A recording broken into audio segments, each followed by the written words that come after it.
Il existe une sorte de chaleur appelée parenté intergénérationnelle. Mais Yang ne se lasse pas de son petit-fils. Et elle a même l'air dégoûtée. Il y a quelques jours, son fils, qui n'était pas venu à la maison depuis 3 ans, a ramené un étranger à la maison. Ils ont ramené avec eux un petit-fils de 5 ans. Yang était dégoûté, mais il a quand même préparé un bol de nouilles. Mais lorsqu'il s'est réveillé le lendemain, son fils et sa petite amie avaient disparu. Tout ce qu'ils ont laissé derrière eux, c'est l'enfant et une lettre. Ce n'est qu'après avoir lu la lettre que Yang a compris. Les 2 hommes étaient partis protéger l'antilope tibétaine à Cocosiri. L'enfant lui a été confié pour l'instant. Yang a été soudainement éclairé. Yang a compris que le retour soudain de son fils n'était pas normal. Et il voulait donc qu'il l'aide à s'occuper de l'enfant. Yang est immédiatement furieux. Il a claqué la porte et l'a poursuivi. Mais lorsqu'il est arrivé à la gare, il a constaté qu'ils avaient tous les 2 disparu. Yang n'a pas eu d'autre choix que de reprendre le chemin du retour, étant donné que son petit-fils était seul à la maison. Lorsqu'il est entré dans la maison, il a vu, son petit-fils était fatigué de jouer et s'était endormi sous le couvercle d'une casserole. Yang a réfléchi et a accepté de s'occuper de son petit-fils pour le moment. Comment ce petit-fils venu d'Amérique pourrait-il s'adapter à la vie à la campagne? Avant même que Yang n'ait pu réfléchir clairement,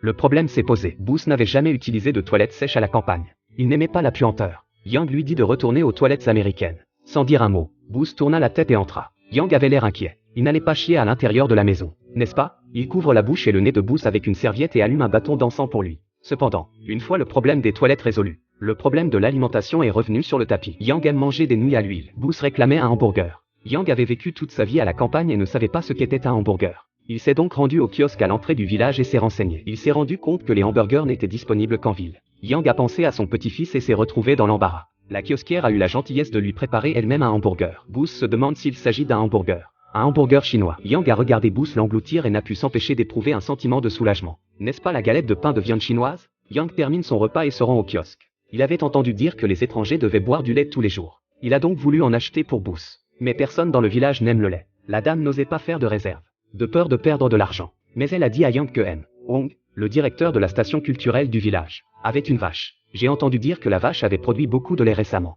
Peut-être que Yang pourrait lui en emprunter. Yang a donc pris la baignoire et s'est rendu chez M. Hong. Dès qu'il a ouvert la bouche, Hong a d'abord fait une offre. Il venait de prendre ses fonctions et voulait faire bouger les choses. Il voulait organiser un atelier de marionnettes d'ombre dans son village pour promouvoir la culture traditionnelle. Yang était un expert en marionnettes d'ombre et était le professeur idéal pour ce cours. Lorsqu'Yang a entendu cela, il a immédiatement jeté la table. Il n'a même pas voulu du lait. Il a ramassé la bassine et est parti. Les années précédentes, le chef de la station culturelle avait toujours dit qu'il voulait transmettre la culture. À chaque fois, ils ont été promus, puis sont partis. Yang ne voulait plus le faire. Hong, qui ne voulait offenser personne, les a conduits à l'usine de traite. Mais le lait, que Yang s'était donné tant de mal à obtenir, a été renversé par Booth. Yang était tellement en colère qu'il s'est approché de lui et a attrapé l'édredon. Il s'apprêtait à le gronder, mais en tâtant la couverture, il s'aperçut qu'elle était mouillée. Faire pipi au lit? Tu as honte? Booth était jeune mais gros non. Il a pris son petit sac d'école et est sorti en courant pour s'éloigner de la maison. Mais avant qu'il n'atteigne la porte, Yang l'a arrêté. Le vieil homme et le jeune homme se sont battus pendant une demi-journée. Il a fallu à Yang une force brutale pour le faire revenir.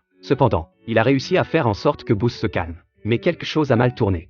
Rural Yang ne s'attendait pas à ce que son fils, qui avait disparu pendant 3 ans, a ramené une veuve américaine et un enfant. Un petit-fils étranger s'enfuit de chez lui avec son sac d'école parce qu'il ne peut pas boire de lait. Le grand-père était furieux, bien qu'il ait parlé pendant une demi-journée. Mais Yang s'est retourné et a trouvé Wong, le directeur de la station. L'autre partie a saisi l'occasion pour reparler de la classe de marionnettes d'ombre. Lorsqu'Yang a entendu cela, il a rapidement changé de sujet et lui a demandé s'il connaissait l'anglais. Yang venait juste d'apprendre quelques mots d'anglais, qu'il utilisait à la maison. Booth a fouillé dans ses marionnettes d'ombre les plus précieuses et les a mises en désordre. Fouillé dans les affaires des gens. Mais après l'avoir réprimandé, Yang a adouci son cœur. Il a donné à Booth un jeu complet d'ombre chinoise avant l'Ipalace pour qu'il puisse jouer avec. Et Yang lui a même donné une nouvelle couverture. Mais la maison était sombre, les lumières éteintes.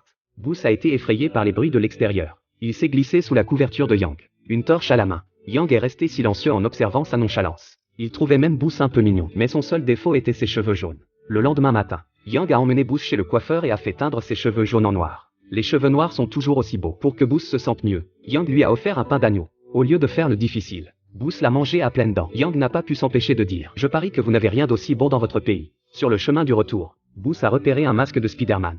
Yang a été choqué par le prix. Ils ont discuté longtemps tous les deux. Finalement, Yang l'achète. Mais il n'arrêtait pas de penser que quelque chose n'allait pas. C'est l'image d'un gobelin en Chine. Il fit venir le grand sage de Kuitian, qui pouvait se transformer 72 fois, et raconta à Booth l'histoire du palais céleste.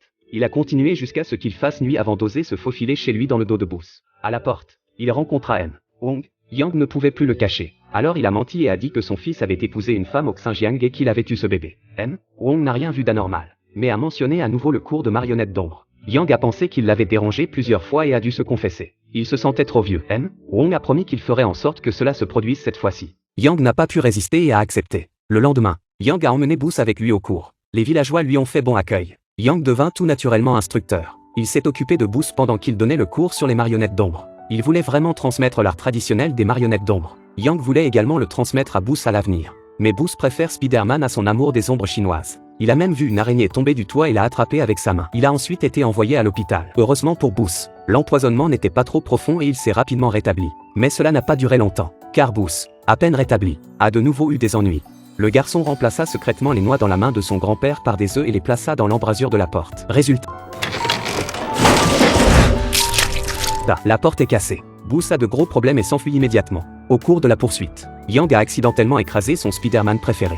Boost est dévasté. Il est resté assis avec la poupée cassée tout le reste de la journée. Yang oublie immédiatement la noix et demande à Wong d'aller en acheter une autre en ville.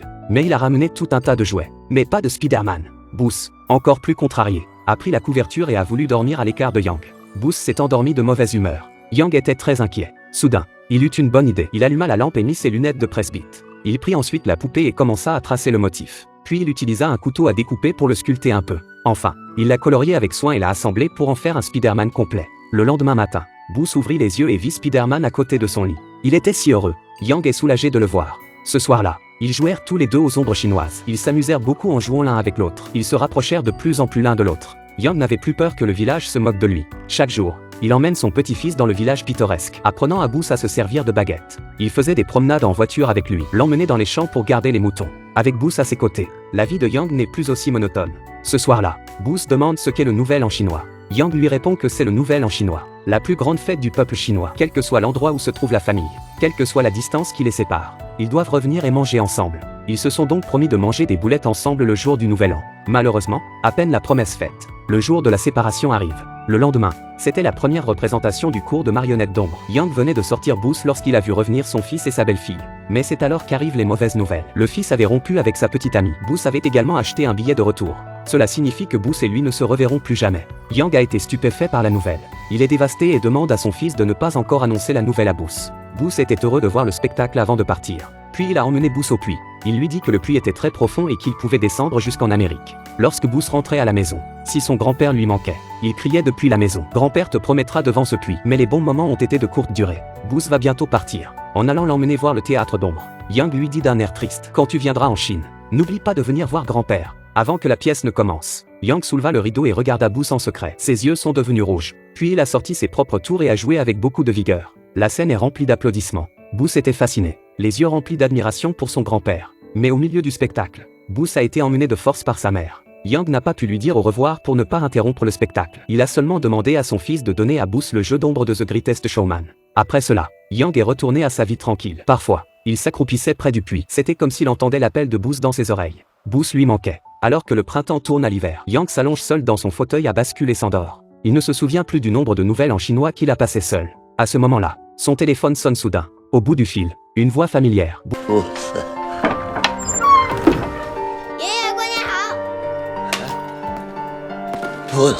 Et c'est la fin du film.